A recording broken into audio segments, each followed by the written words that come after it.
sait qui font des maraudes pour distribuer des repas chauds aux sans-abri et ils ont été dispersés par la police, parce qu'il y avait une foule qui s'était forcément réunie. Ils étaient en train de donner à manger, ils avaient simplement dépassé l'horaire du couvre-feu. Précisons qu'à Paris, il fait moins 10 degrés le soir en ce moment, il fait un froid glacial. On est en ligne avec Julia Lemaire pour en parler, vous faites partie de cette association. Alors, racontez-nous, qu'est-ce qui s'est passé il y a 2 jours, porte de la Chapelle?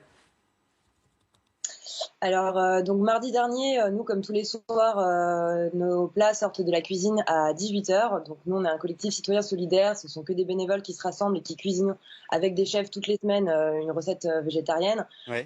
Donc on fait l'effort de se rassembler, de solidariser pour sortir ces repas chauds. Et tous les soirs à 18h, on se retrouve à Porte de la Chapelle pour les distribuer. On a un point de rendez-vous qui est fixe, sachant que c'est un point de rendez-vous que nous n'avons pas choisi, c'est un point de rendez-vous qu'on a choisi parce que les gens sont là-bas. Donc c'est pas nous qui créons les attroupements autour de ce point de rendez-vous, c'est les gens qui sont déjà là et c'est nous qui répondons à une demande sur le terrain. Donc comme tous les soirs à 19h, on arrive à Porte de la Chapelle, devant la station essence Total, devant laquelle il y a toujours une 50aine de personnes. Faut savoir que ce sont beaucoup de réfugiés, mais aussi des sans-abri et des personnes qui sortent des bidonvilles du périphérique.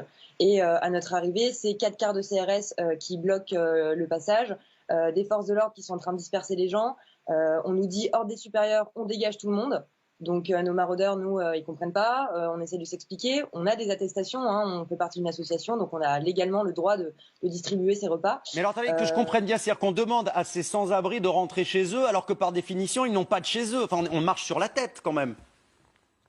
Alors c'est bien ça. C'est en fait le respect du couvre-feu.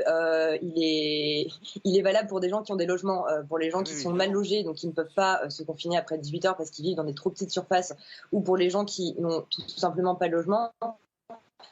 Des règles qui ne sont pas applicables. Donc ces lois Covid, il faudrait qu'elles soient réadaptées pour les personnes qui vivent dans la rue. Là, c'est vrai qu'on perd tout bon sens. J'aimerais simplement poser la question à Patrick Caram, qui est vice-président de la région Île-de-France. Donc quand vous voyez ça, là, on est quand même en train de perdre tout bon sens. La police doit faire preuve de discernement. Et ce serait utile, puisque ce discernement, dans ce cas-là, et dans d'autres cas, puisqu'on a eu dans le passé d'autres articles de presse.